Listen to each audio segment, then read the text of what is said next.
When Jesus was on this earth, जब प्रभु यीशु इस दुनिया में थे, he spoke a lot of times in parables.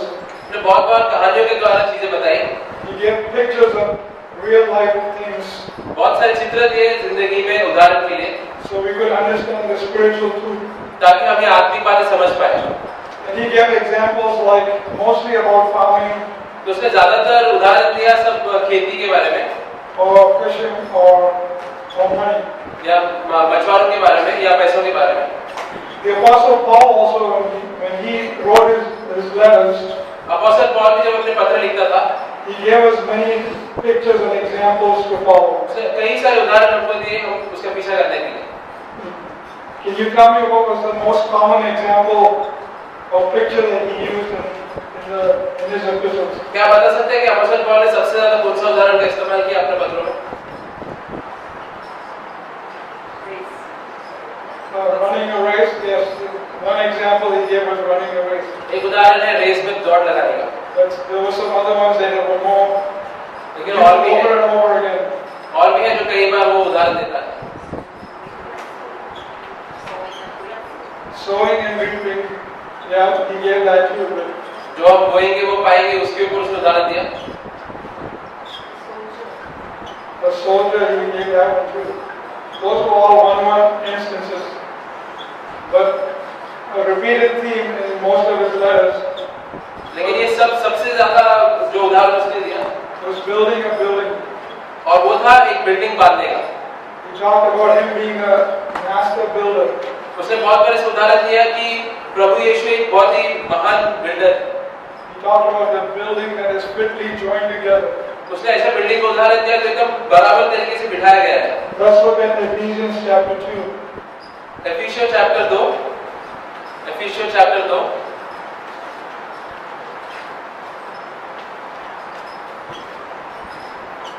Start in verse 19.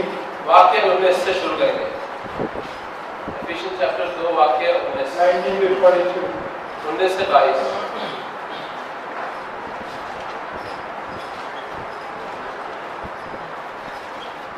ये पढ़ेगा हिंदी में।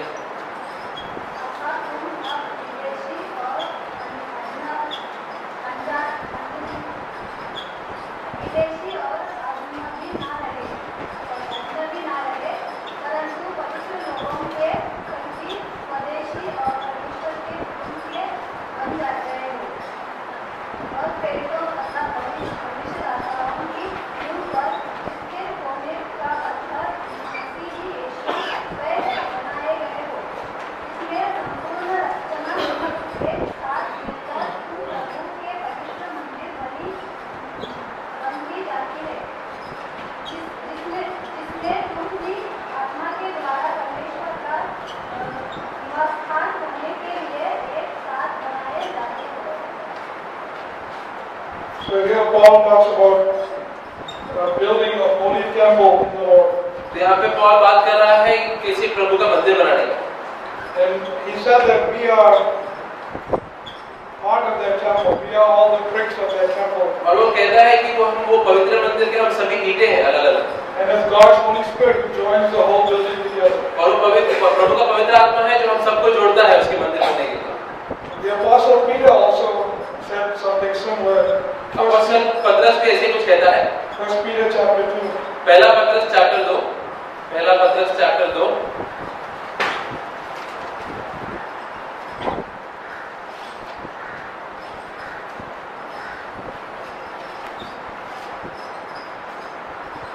4 and 5. वाक्य 4 और 5।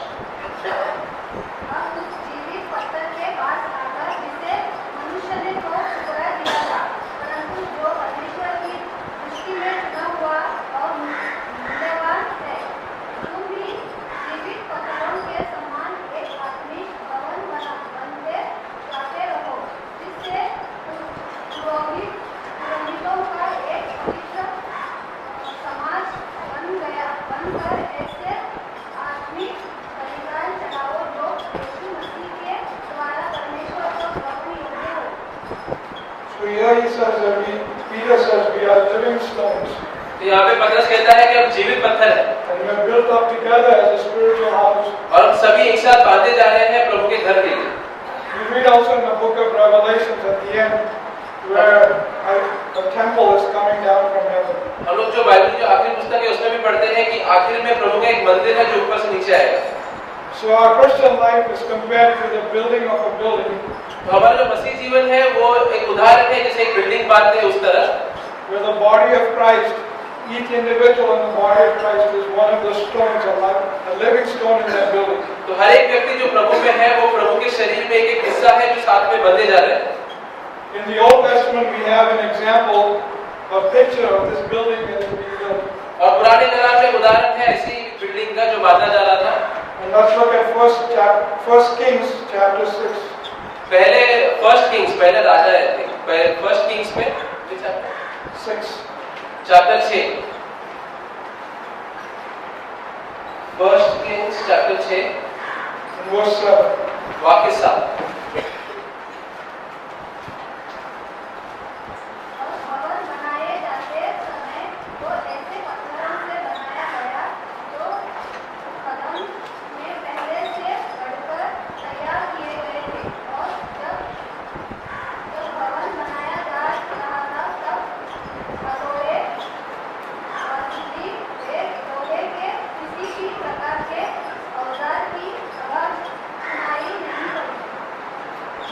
So here he's talking about when Solomon was building his temple. यहाँ पे बात कर रहे हैं कि जब सोलोमन वो प्रभु का मंदिर बना रहा था, And it says when the temple was being built, the stone was prepared in another place. यहाँ पे लिखा है कि जब मंदिर को बांधा जा रहा था तो जो ईंटें थे वो कोई दूसरी जगह पे बनाए जा रहे थे। And when it actually came to Jerusalem, the stones were just put into the temple. तो वो जब जेरूसलम में आए तो बस उसको फिट किया था, उसको वहां पे बनाया नहीं था। It says there was no hammer or no other tools that were used on the stone anymore. तो वहां पे वो पत्थरों पे कोई भी हथौड़ा कोई भी औजार का इस्तेमाल नहीं किया गया था। And this is really it's almost like a miracle that something like this could happen. तो ये एक चमत्कार की जैसी है कि ऐसा भी कुछ हो सकता है। Because even today with our high technology, we have machines that can cut out the stones. क्योंकि आज के दिनों में भी हम लोग को मशीनों की जरूरत पड़ती है जिन पत्थरों को कट करना पड़ता है। But when you actually put it in the building, sometimes you have to adjust it a little bit. You have to shave off some pieces here and there. लेकिन उसके बावजूद जब वो फिट किया जाता है तो थोड़ा बहुत कमी हो जाता है और आपको उसको ठीक करना पड़ता है। But when the temple was being built in Solomon's temple, the stones did not have to be changed at all. लेकिन ये जो मंदिर बन रहा था, जो सोलोमन बना रहा था, उसमें पत्थरों को थोड़ा भी चेंज करने की जरूरत नहीं पड़ा। And that was just God's hand upon the whole construction of that temple. तो उससे मालूम पड़ रहा था कि प्रभु का हाथ वो पूरे काम के ऊपर था जिसकी वजह से इतने अच्छे से चल रहा था उनका। Now where did the stones come from? तो ये पत्थर कहाँ से आ रहे थे? The stones came from another country, Lebanon. तो ये दूसरे देश से आ रहे थे, लेबनान के देश का वहां से। So we'll see in chapter 5, 1 Kings chapter 5, how the stones were built. तो पहले किंग्स में वो देखेंगे चैप्टर 5, पहला Kings chapter 5।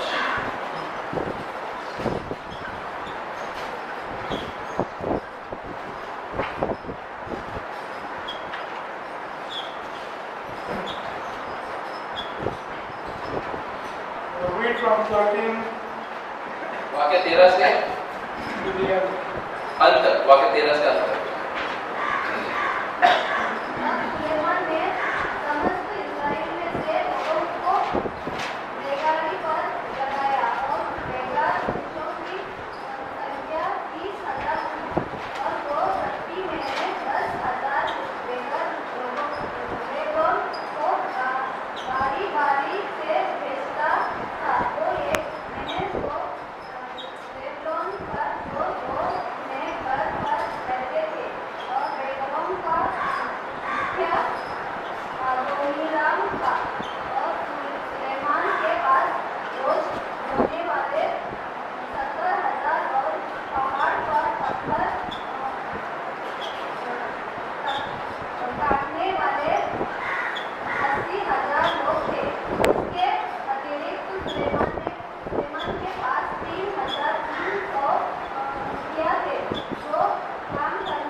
stones were cut from the mountain in Lebanon. तो यहाँ पर लोग पढ़ते हैं कि लेबनान के जो पहाड़ थे वहाँ से पत्थरों को काट कर लेकर आए। And these were not small bricks like we have in construction today. तो ये आज के ज़माने में जो छोटी ईंटें हैं वैसे नहीं थी। They were huge stones. ये बहुत बड़े-बड़े पत्थर थे। Some stones might have been as big as this room. कुछ पत्थर ये पूरे रूम के जितने बड़े होंगे। And they were all had to be cut out of the mountain. और इन सबको पूरे पहाड़ में से काटना पड़ता था। Can you imagine such a big stone being cut in such a way that it didn't need any tools later? क्या आप कल्पना कर सकते हैं कि एक पत्थर को इतने बड़े पत्थर को ऐसे काटना कि आगे जाके कभी उस पर काम करने की जरूरत नहीं पड़े? Not only did it have to be cut perfect, but when transporting there should not be any damage. सिर्फ उसको अच्छे से काटना ही नहीं था, लेकिन उसको संभल कर लेकर भी जाना था ताकि कुछ उसको हानि ना हो। And so it was really a miracle that such a thing could have happened. तो ये सच में एक चमत्कार था कि लोग ऐसा भी कर पाते उस समय। Now remember we talked about earlier in the temple, we are the stones of that temple. जैसे थोड़ी देर पहले हमने सोचा कि जो प्रभु का जो पवित्र मंदिर है उसमें हम ये पत्थर हैं। This is really a picture of Christian life today. तो वो एक उदाहरण है आज हम लोग का मसीह जीवन के बारे में। Because God is building a temple today. क्योंकि आज प्रभु मंदिर बना रहा है। But the stones for the temple are built in a different place. लेकिन ये जो पत्थर है जो मंदिर में लगेंगे वो कोई और जगह पर बन रहे हैं। The temple is being built in heaven. तो ये जो मंदिर है ये स्वर्ग में बनाया जा रहा है। The stones are being cut on earth. और वो पत्थर जो है वो यहाँ पे दुनिया में काटा जा रहा है। And we are the living stones. और हम है वो जीवित पत्थर। Now in chapter 5 we read there were how many stone cutters? हमने चैप्टर 5 में पढ़ा कि कितने सारे लोग थे जो ये पत्थर काट रहे थे। It says there were 80,000 stone cutters. यहाँ पे लिखा है कि 80,000 लोग थे जो पत्थर काट रहे थे। Even in today's big construction, we don't have 80,000 people working on one house or one building. आज के ज़माने में भी इतने लोग एक कोई चीज पे एक कोई घर पे इतना काम नहीं करते। But there were 80,000 people cutting the stones from the mountain. लेकिन उस समय 80,000 लोग थे जो ये पहाड़ में से पत्थर काट रहे थे। Now there was probably about maybe 1,000 to 2,000 stones in Solomon's temple. तो तकरीबन मेरे ख्याल से 1000 से 2000 पत्थर रहेंगे जो वो मंदिर में लगाए गए रहेंगे सोलोमन के टाइम में। And there were different sizes depending on which part of the temple they would be used. और वो मंदिर का जो हिस्सा है उसके ऊपर निर्भर था कि वो पत्थर कितना बड़ा रहेगा। But there were 80,000 stone cutters. लेकिन फिर भी 80,000 लोग थे जो ये पत्थर काट रहे थे। That means for each stone there must have been 10, 20, 30 people working on one particular stone, just cutting one stone. तो इसका मतलब जो एक पत्थर है उसके पीछे कम से कम 20-30 लोग लगे रहेंगे काम करने के लिए। And someone had to know the dimensions and all the sizes of all the stones. और इसलिए जरूरी था कि वो उन लोगों को पता रहे कि पत्थर का जो साइज है शेप है कैसा है। Because most of these stone cutters were not architects. क्योंकि ये जो पत्थर काटने वाले थे वो लोग बहुत बड़े-बड़े इंजीनियर लोग नहीं थे। None of them had the idea of what the overall design was looking like. उन सबको इसका जरूरी नहीं था कि पता था कि पूरा मंदिर कैसे दिखेगा।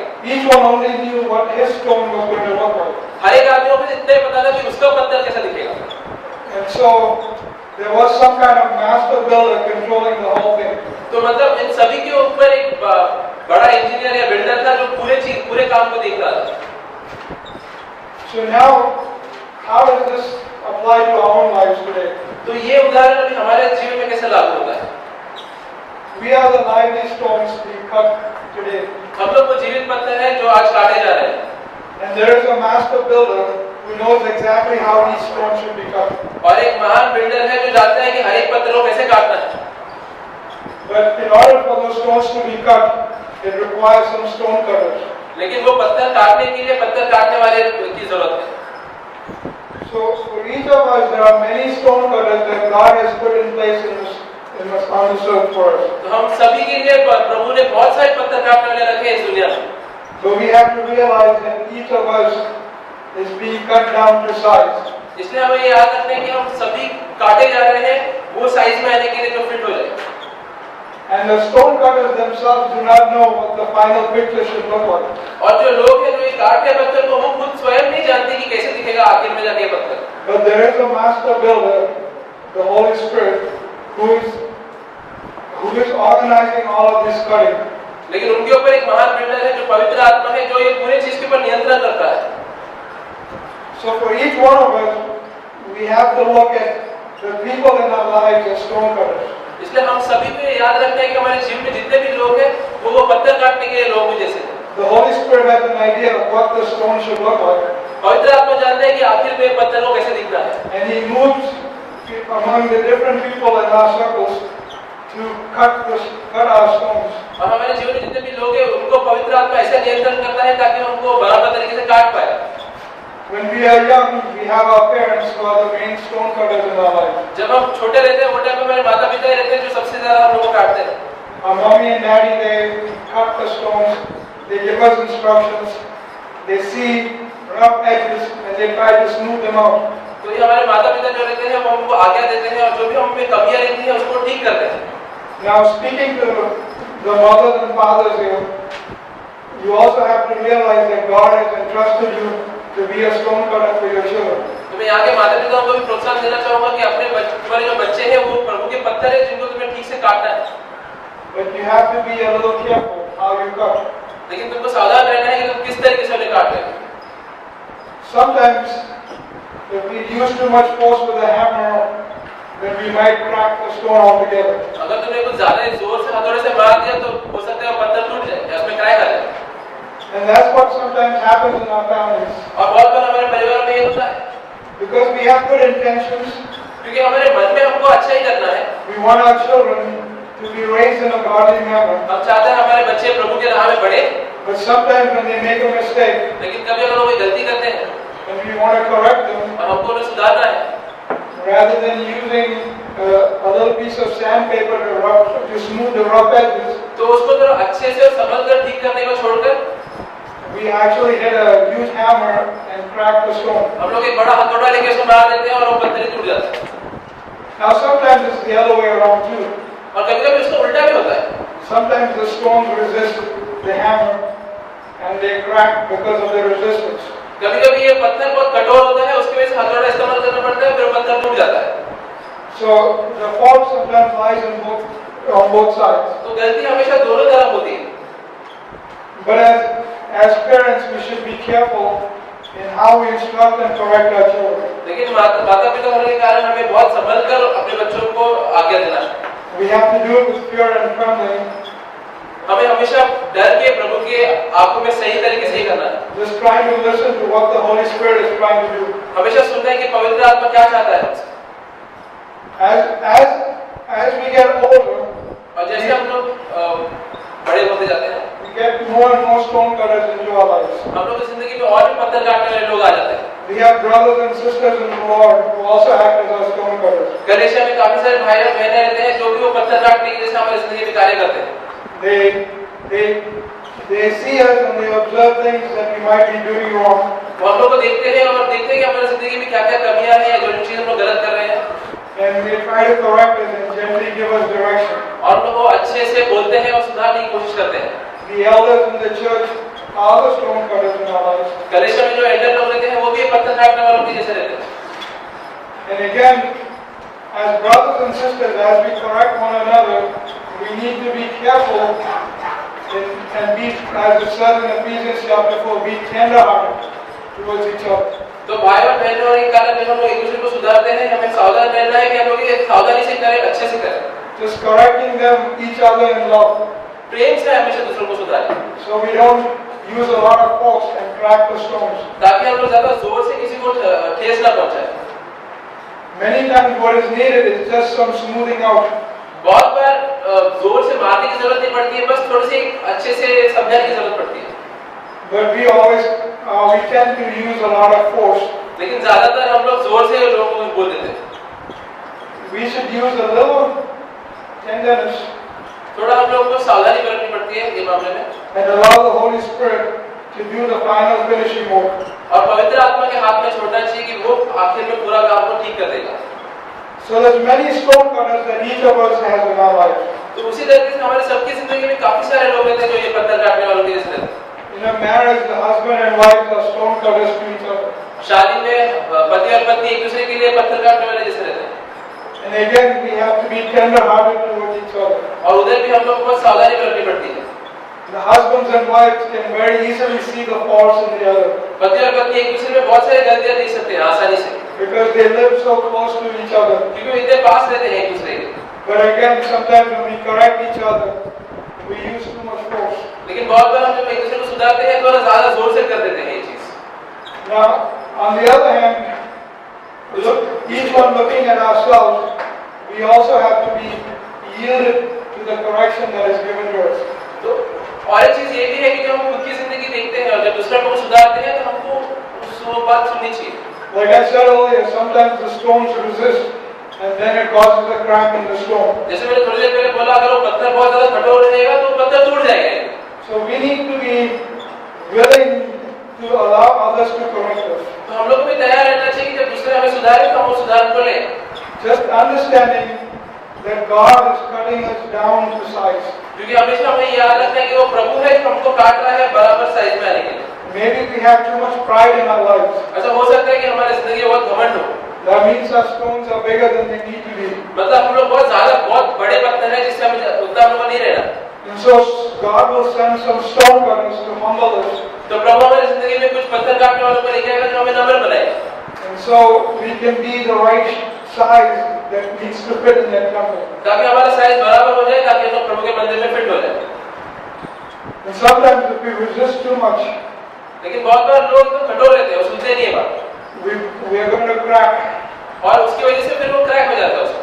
And then God has to be settled with a smaller stone. और फिर प्रभु को जितना चाहिए था उससे छोटा पत्थर मिलता है। But He's still going to work on us. He's still going to bring us down to some size because He wants to fit us somewhere in the temple. तो इसलिए हमेशा वो हमारे पे कार्य करता रहता है ताकि हम लोग उसके पवित्र मंदिर में एक हिस्सा बन सकें। So we need to be yielded to the Holy Spirit. इसलिए हमेशा हमें पवित्र आत्मा के अधीन रहना है। We need to be yielded to the stone cutters in our lives. हम लोग के जो आजू-बाजू जो लोग हैं जो पत्थर काटते हैं हमारी जिंदगी में, उनके अधीन भी रहना है। And each of us can think of different people in our lives that could be stone cutters. और हम लोग सभी अपने जीवन में अलग-अलग लोगों के बारे में सोच सकते हैं जो ये कार्य हमारे जीवन में कर रहे हैं। For some of us, it could be the boss at work. कुछ लोगों के लिए उनके जो ऑफिस में बॉस है वो हो सकते हैं। For some, it could just be a policeman on the street. कुछ लोगों के लिए जो रास्ते पे हवलदार है, पुलिस रहता है, वो हो सकता है। For some of us, it could be our mother-in-law, father-in-law. कुछ लोगों के लिए उनके सास या ससुर हो सकते हैं। So there's many people God will bring into our lives. वैसे काफी सारे लोग हैं जो प्रभु हमारे जीवन में लाएगा। When difficult things happen to us, we just have to realize that this is the process of God cutting my stone down to size. तो जब हम कठिनाइयों में से गुजरते हैं, हमेशा हमें याद रखना है कि प्रभु मुझे इसके द्वारा इसलिए लेके जा रहा है क्योंकि वो मुझे काट रहा है ताकि मैं उसमें बराबर पत्थर बन सकूं। And as we are yielded to His cutting, और जैसे हम लोग उसके अधीन रहेंगे, we become stronger and stronger. हम लोग और ताकतवर बनते जाएंगे। We become stronger in the Lord. हम लोग प्रभु में ताकतवर बनते जाएंगे। And weaker in our own self. और खुद की ताकत में हम लोग बहुत नम्र हो जाएंगे। That's why Paul says, when I am weak, then He is strong. इसलिए पौल कहता है कि जब मुझ में ताकत नहीं है तब मैं उसमें ताकतवर बनता हूँ। If I don't have any, ambitions for this stone, तो अगर मेरे खुद के जिंदगी के लिए, खुद के पत्थर के लिए अगर मेरे दिल में कोई योजना नहीं है, then God can use it in the place that He wants to use this stone. तो प्रभु उसको उसकी योजना के अनुसार इस्तेमाल कर सकता है। Too often my own career goals and my own ambitions get in the way of God cutting my stone in the right size. लेकिन बहुत बार ऐसा होता है कि प्रभु के योजना के खिलाफ मेरे खुद के योजना ही आ जाते हैं। So we just have to ask God to help us to be yielded to Him so that He can cut us to the right size and so we can be a building that's fitly joined together. इसलिए हमें प्रभु से मदद मांगनी है कि वो हमें नम्र बनाए, उसके अधीन हम रह सके ताकि हमें वो काट सके और उसके पवित्र मंदिर का हिस्सा बन सके, बना सके। May God bless us all. प्रभु हमको आशीष दे।